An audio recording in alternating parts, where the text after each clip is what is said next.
Dans un petit village perché sur une colline, le soleil semblait ne plus se lever depuis des jours, les champs se flétrissaient, et les villageois vivaient dans une obscurité oppressante.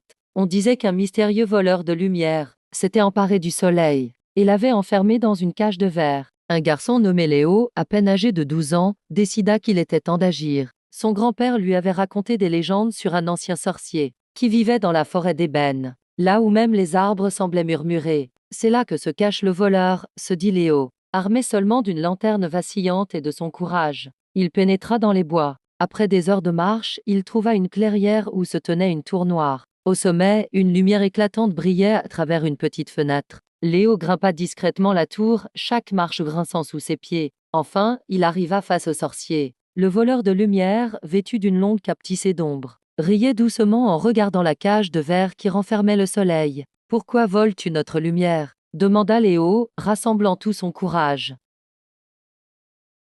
Léo s'avança et dit : « Nous te promettons de ne plus jamais la gaspiller, mais si tu la gardes pour toi, tu seras seul à profiter de sa chaleur. Ce n'est pas mieux. » Le sorcier sembla hésiter. Après un long silence, il fit un geste de la main, et la cage s'ouvrit. Une lumière aveuglante envahit la tour et s'échappa par la fenêtre. Quand Léo sortit de la forêt, le soleil brillait de nouveau dans le ciel. Les villageois l'accueillirent en héros. Et chaque matin, en voyant le lever du jour, il se souvenait de la promesse faite aux voleurs de lumière. Ne jamais oublier la valeur de ce qu'ils possèdent. Et depuis ce jour, le soleil n'a jamais cessé de briller.